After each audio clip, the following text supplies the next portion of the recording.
Hi, I'm Sally, I'm an alcoholic. Straight off the bat, I'm just going to expose that obviously I'm extremely fearful. I suffer with a lot of self-centered fear.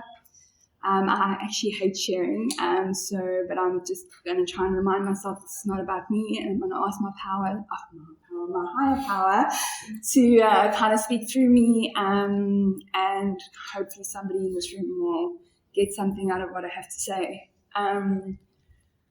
Sure. So when I look around the room today, I see a lot of new faces. When I look back on my 1 year share, fellowship has changed so much.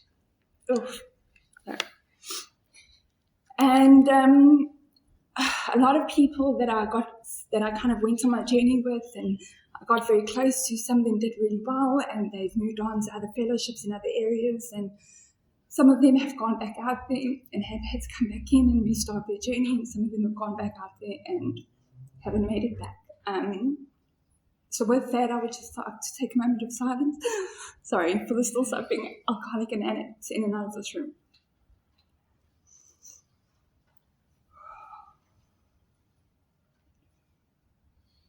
Okay. Again, I'm Sally, I'm an alcoholic. So I always share this because I find it quite ironic that I always end up sharing my milestone in an AA meeting, because I didn't identify as an alcoholic when I came into treatment. I very much knew I was an addict. But I remember coming to treatment and thinking, I'm coming here with one problem, I'm not leaving here with two. And and I very quickly had to learn that whether it's drugs or alcohol, whatever, it's all the same disease really. It's just my disease manifests in different ways. I remember my sponsor or my counselor in treatment saying, Sally, the only reason why you're not drinking right now is because you are on copious amounts of medication. If you weren't using the medication, you'd be drinking. And when I look back, alcohol is definitely where my journey started. And it was a big part of my journey for a very long time.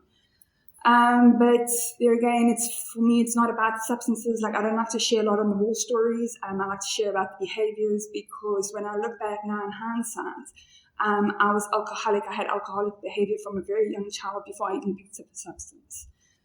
And I remember I came to that fact, to that realization in a penny drop. I had one of those penny drop moments. I was sitting in a big book session and we were reading up Bill Wilson's story, and I finally started to see, connect to the similarities. Our lives were completely different, but I could connect to it's like it was the same.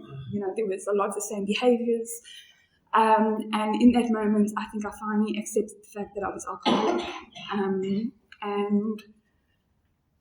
So just a bit of my background. I grew up on the East Rand in Johannesburg. It was, I came from a very dysfunctional family. My father was alcoholic. There was a lot of abuse and stuff and violence in our home. But when I look back now, my perception of reality as a young child was very warped. Because according to my sister and my mom, there was a lot of chaos, a lot of ongoing violence in our house. Yet I don't remember any of this. In my mind, I had a happy childhood. My dad in my mind was my absolute hero. I don't know, but what I do, so looking back, my perception compared to other people's perception was just very different. And I think from then I was always looking for a way to kind of escape my reality, whether it was through reading books or, I don't know, I would build these fantasy stories up in my head. It's I just had a disconnect of reality. But I remember being a very fearful child. After nursery school, I remember isolating a lot. I didn't really like other children. I wanted to be on my own a lot. I never really felt a part of. But something changed when I went into primary school. And I think for me, it was, I kind of learned at a very young age that I could manipulate and be dishonest, because I felt that if I lied about who I was or I presented this other person to the world, people would like me. And because I think also another thing that started very early in my life, where I shared earlier and I said my disease progresses in many ways in my life, or manifests itself in many ways. When I was a kid, it manifested through eating. So I was a very overweight child. And I was kind of teased a lot about it. And I was never the person that was picked, to be part of like the running teams or things like that. So I felt like there was a constant need to always kind of prove myself to people or needed people's approval of things. So, and I remember I would just lie about the craziest stuff, just because I wanted to be accepted. Like I would tell people that I had this really cool older brother that was in high school and he had all these friends and which was a complete lie. I don't even have a brother. So where that came from, I don't know. And my friends would come over and they'd be like, "Where's your brother? You got a sports brother." And I'm like, "Oh no, you got a friend or whatever." And I don't know. It was just mad, really. But I would just come up with these crazy stories, and they were always like this extreme stuff. And I thought people thought it was cool. I don't know. But anyway, other than that, at school, I was like really academic, and I did really well in primary school. I was involved in a lot of curricular activities. I did dancing. And I had this best friend in primary school, and we were always like head on head. Like I just thought I was really competitive. But when I look back now, because she was really pretty and popular, and she was really good at everything she did. Like I was actually just really jealous. And I always felt like I had to do better and I had to have one up on her. And what also came with that, when I look back now in hindsight, with the jealousy, when I got jealous, I became extremely divisive. I gossiped. I just was a nasty person, really, but I couldn't see it at that time. And I remember being, I think, standard 5, or giving away my age, grade 7, I think, to the people in this room.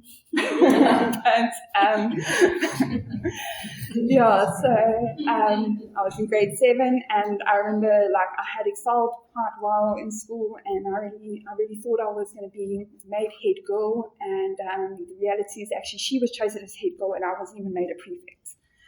And instead of being happy for my friend, I was so angry and resentful and jealous that my response to that was like, well, F you, F the system, F everybody, I've tried so hard, and where's it gotten me, so I'm just going to rebel. And that's what I did. When I got to high school, I completely rebelled against everything and everyone.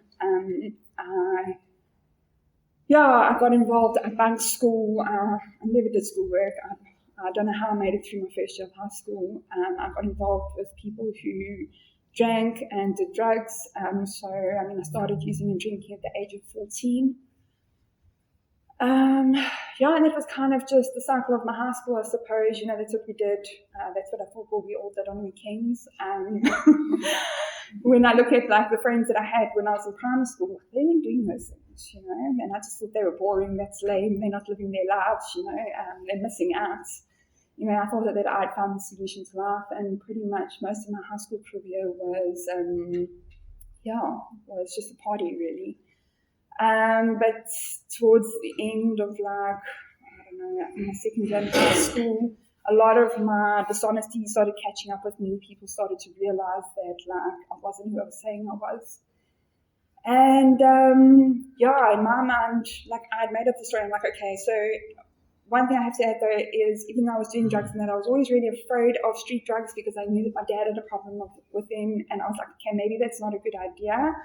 So my friends are the problem, and me, not just me, but in my mind, my friends are the problem. I need to leave schools, and I need to go somewhere else. So I manipulated my parents at 15 years old to sell their house and move to Edenvale so I could change schools. Because I was going to have a new life and I was going to be able to start over, and I was going to be okay and everything was going to be fine. And then, of course, I carried me with me into that school, and I was there for about a year. And again, same patterns of behavior started, a lot of lies, a lot of dishonesties, and then it would start getting exposed again. And then from there, I manipulated my parents to let me leave again, and I left school and I went to beauty college. And in that time, my disease had started to manifest in another way, because then I had met somebody that I absolutely, completely fell in love with. My then disease started to progress into people and relationships. And this person literally became my higher power. When people talk about I would go to any lengths for drugs and alcohol, or I would go to any lengths for this person. And I didn't care who I used or hurt during that time, because it was all about me and what I wanted and what I needed to do to get that, Anyway, needless to say, they carried on for a couple of years. It didn't end well. That person actually wanted nothing to do with me in the end, because I think it was a bit crazy. But yeah, I then found my way into another relationship, which went on for about 5 years. It was a very toxic, abusive relationship. At that stage now, I had entered into my early 20s. My disease with regards to my eating had gotten out of hand. By the age of 25, I was 157 kgs. I was clinically obese. And my parents had to pay a lot of money for me to have a gastric sleeve operation, which I was able to lose the weight through that. And I received a lot of attention and affirmation from that, which I thrived off of. I loved that. But what happened was, during that time, my dad passed away. And for me, it's like my world came to an end. But what I did with that was, I made it all about me. It was all about how I felt. This was my father. I didn't think once or take into regard of what my mom was going through or what my sister was going through. I didn't think about them at all. And what had happened, so after my operation, they told me that I wasn't allowed to drink for a year afterwards. And I was able to do that at that stage, and I didn't drink. And then what happened is on the day of my father's funeral, I picked up a drink, and I was like, basically, I'm not staying here for this. I can't be here. And I left, and I went to go party with my friends. And I left my mom and my sister behind to take care of everything that was going on there. Sorry. Anyway, and I left there to carry on and take care of what was going on, and I went and I did my thing, And I pretty much, for the couple of years after that, it was all just back to the drinking and partying and drugging again. What did come from that, though, is I was able to finally pluck up the courage to leave the toxic relationship. At that stage then, I was like, okay, so that relationship was the problem and those friends were the problem. I need to now move to Benoni because now that's my solution. And right, so a lot of mini little geographies in and around Joburg. So I moved to Benoni, and I was like, again, this is going to be a fresh start. Nobody knows me. And it's going to be amazing, I can literally create a whole new identity. And I did that. And like I said, because I'd lost all of the weight and then I received a lot of affirmation and attention, I started to fix off my looks. I started to get in a whole series of new relationships. And there again, when I look back at it now, the insanity is I changed myself depending on who I was dating at the time. So depending on who I was dating, my drug of choice would change. Depending on who I was dating, I remember dating a guy who was really into fitness, and then I was going to gym every day and I was studying to be a Pilates instructor. Then I was dating like a bad boy debt collector, and then I dyed my hair red and I got tattoos. Mad, I know. It was just insane. It was just absolutely insane. I threw that. I had a really good job, which I lost because I was rocking up to work every day, either hungover or still drunk from the night before. And from there, I started to have like a series of mini rock bottoms, I then eventually met my current partner. We've been together 9 years. He is, funny enough, not one of us. He's not like me at all. He doesn't drink or use anything. It's a shame what I put this poor guy through in the first 2 years of our relationship. But after about 1 year, he kind of said to me, listen, this is not working. If this is what you want to do, if this is the life you want to lead, you go do your thing, but I can't be a part of it. And at that stage, because I was still fixing off the relationship, I was like, okay, now I'm going to stop. And I was able to do that for a while, a couple of months. And what happened is I I kind of got bits of my piece of my life back together. I got a job. I started studying. My sister, who also, she's an undiagnosed alcoholic, she was going through a divorce and her own insanity at the time, and I kind of swooped in there and tried to assume responsibility for her kids. And I think on the outside, it looked to everybody that I was doing okay. Like I looked like I'd taken responsibility for my life. But on the inside, I was actually just a dry drunk, really. I was miserable. I was depressed. Clean and sober, my defects flew that year. I became jealous, controlling, just a horrible person to be around. And eventually, I think 10 months later, I picked up another drink because I had a breakdown. And I picked up another drink, and again, it just took off. And my partner then pulled it off, and I pitched up to his house in a drunk rage, and I saw his mother and everybody there, and I caused chaos. I broke things. Eventually, his mom had to call the security to come escort me off the property. And it was it. And I was banned from the house. He switched off his phone for 5 weeks, didn't speak to me. And with that, it's like I went insane. I felt like part of me had died because I was so chronically obsessed with this relationship. So what had happened with that is because I couldn't cope, so I went to the doctor, and who put me on a whole list of medication. And at that stage, then I was drinking and using the medication. And of course, that very quickly sent me into psychosis. I would have days where I would black out for 3-4 days at a time. I don't remember anything that went on. I remember waking up one morning and I had 2 black eyes and I had cuts and bruises all over my body, and I had no recollection of how I got it. Eventually my family, they were so worried and concerned about me that they eventually had me admitted to hospital, and I got put into a psychiatric ward where I got given the label manic depressive, which I loved because it was just an excuse for me to be the way I was and get lots of more medication, so that was great. Still had no idea though that I was an addict or alcoholic. Because at that stage, I had periods in my time where I could stop using and drinking, But very quickly after I left there, my disease progressed so quickly after that. It was like, I actually can't believe it. Within 2 months, I remember coming out of hospital and I had to use my whole month's prescription medication within a week. And I was like, shit, what am I going to do now? And I, at that point, was able to find a pharmacy where you didn't need a script. And that became like my local hangout, I suppose. Most of my money, everything went to that place. It just became a cycle of just madness. Eventually, I remember getting to the point where I was like, this needs to stop. And I remember trying to stop on my own, and the withdrawals were so intense that I knew then there was a problem.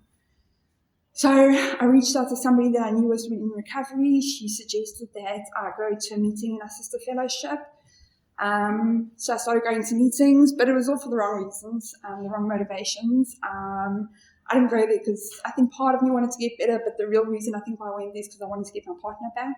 And I was also just so dishonest. Like I was sitting there racking up chips 30 days, 60 days, 90 days, meanwhile I was still using. Needless to say, when I got the boyfriend back, because I started to get a little bit better, when I got the boyfriend back, that of course went out the window. And I was like, no, it's fine. I actually don't need this because I know better and I know how to get myself better. So I'm going to go out there and do it on my own. And I'll show all of you. So I went out there for 5 more years and I created a lot of pain, a lot of chaos.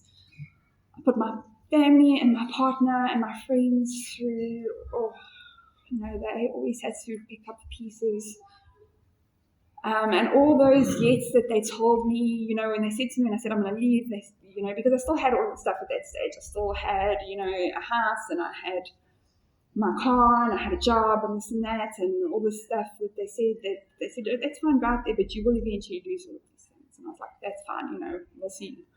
And And after about 5 years, eventually all those years started to happen. I lost my job. I lost all my money. I was on the brink of losing my relationship. And then what I did with that is I was like, okay, Joburg's clearly the problem. I'm not going to get better here. My mom had moved to the South Coast, and so I was like, I need to go to Joburg. I need to go to Pennington, and because I'm going to get better there. And I would come through to Pennington, and I would try and quit cold turkey, and I would have these seizures. And when I think about what I put my mom through, my dad died of a seizure. And when I think about the fear that she must have gone through, seeing me go through that, and never knowing, am I going to follow the same footsteps as my dad? I can't imagine what they must have put her through. But I would get to a point where I would get a little bit better, and then I'd go back to Joburg, and the cycle would start again. And it was just a back and forth for about 2 years. Eventually, my very last attempt,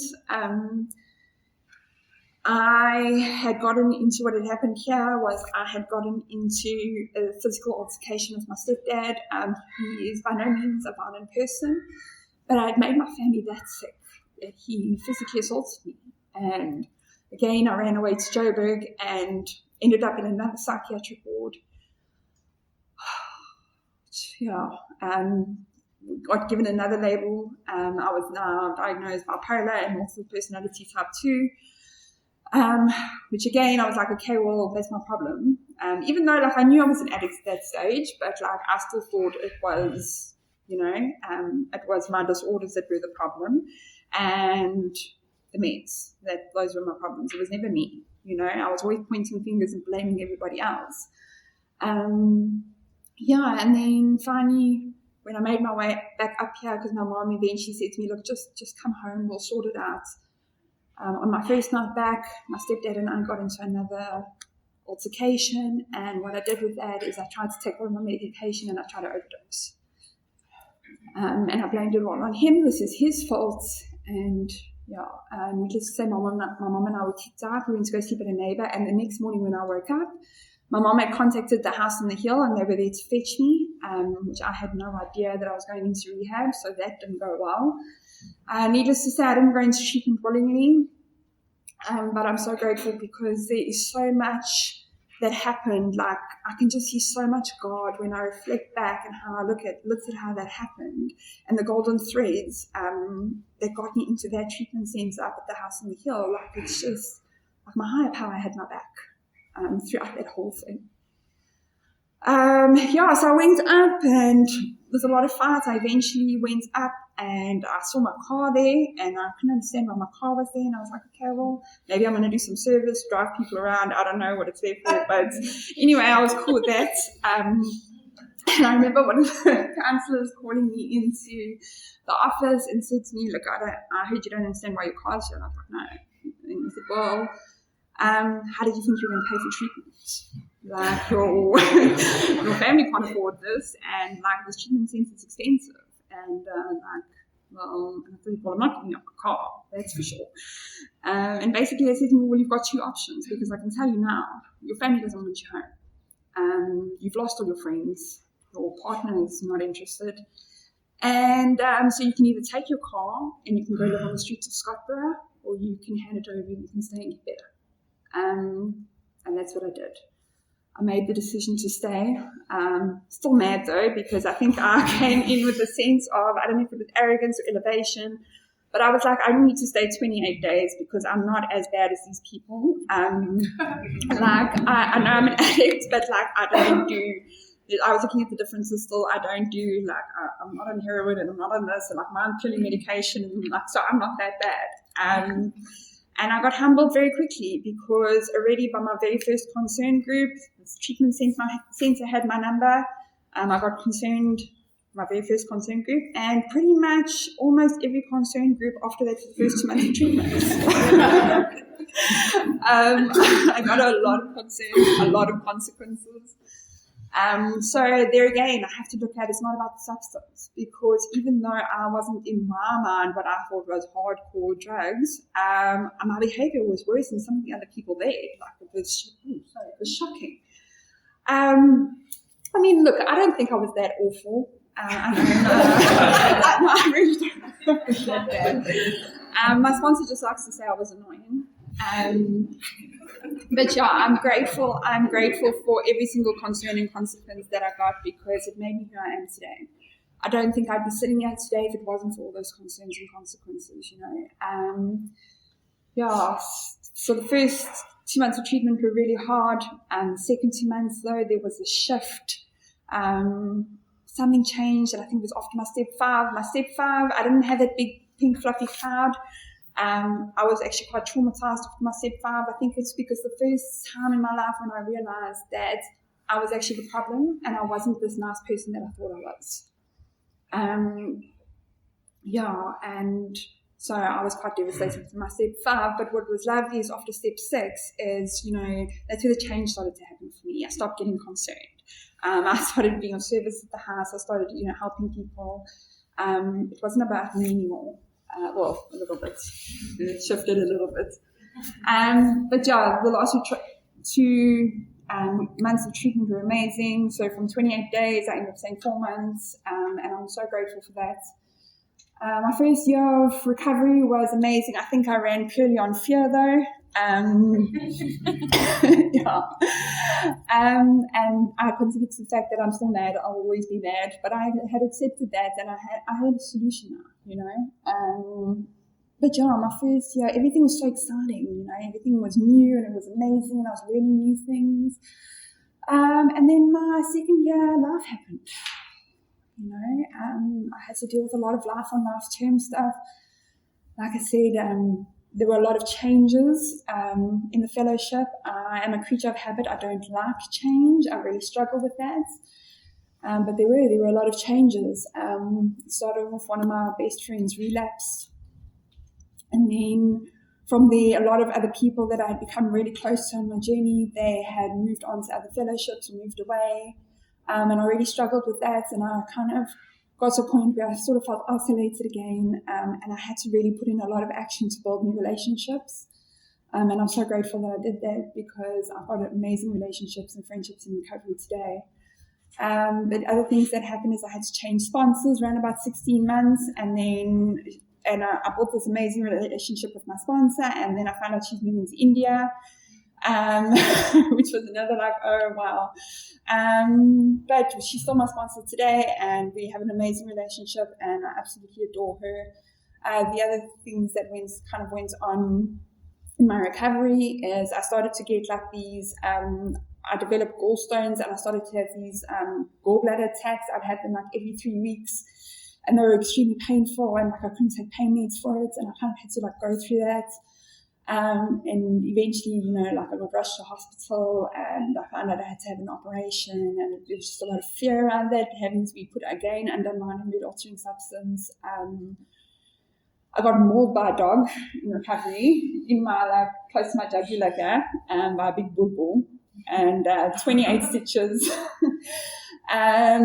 But what I'm trying to get at is there's been a lot of stuff that has happened this year, but there's nothing that has happened that I haven't been able to work my program around, that I haven't been able to get through, without the 12 steps, my sponsor, the love and support of this fellowship. I've been through some really tough times, and I've been able to lean on the people in this room, for support, and they've really shown me the love that I needed to get through the past year.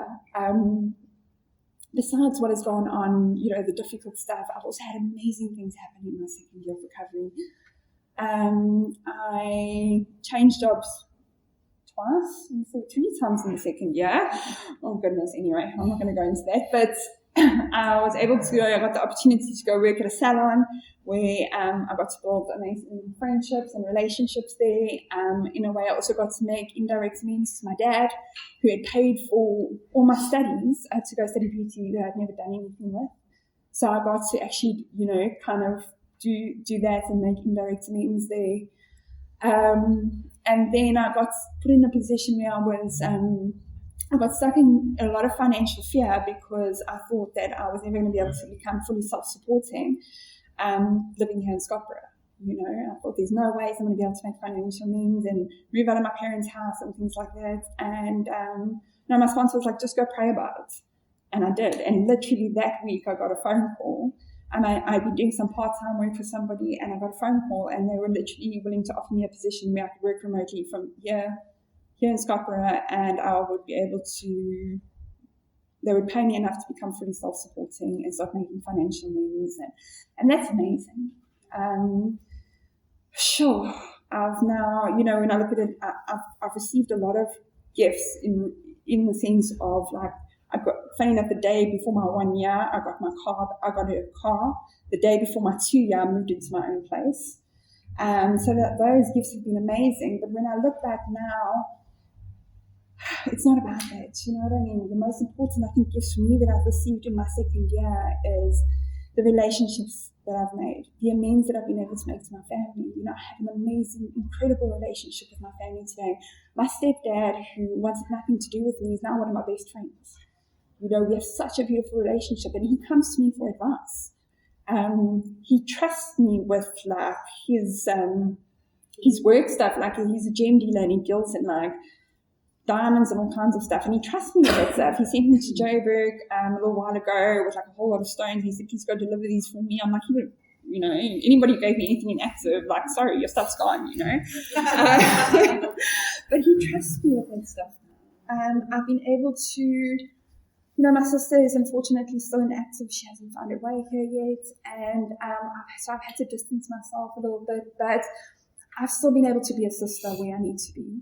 I've been able to be an aunt to my nieces and nephews. I have an amazing relationship with my partner today. It's difficult. We do long distance. He's still in Joburg, but he's planning on moving this year. But still, I have become a loving and loyal partner. I have integrity in my relationship today, which I never had before.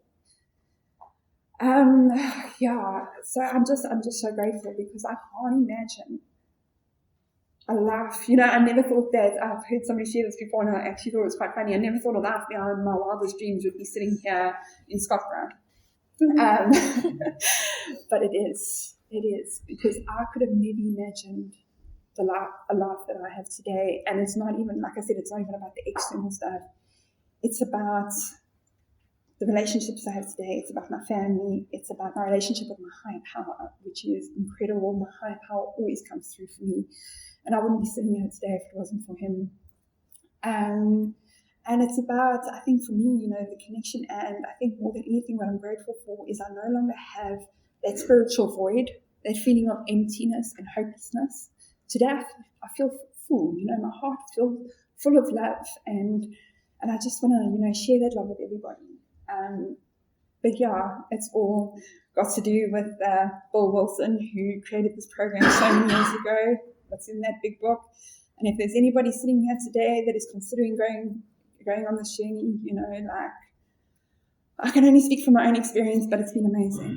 And there's been times that have been challenging, but like I said, every single thing I've gone through, I've been able to get through with the love of my higher power, this program, and the love of my sponsor and fellowship. Thanks for letting me share.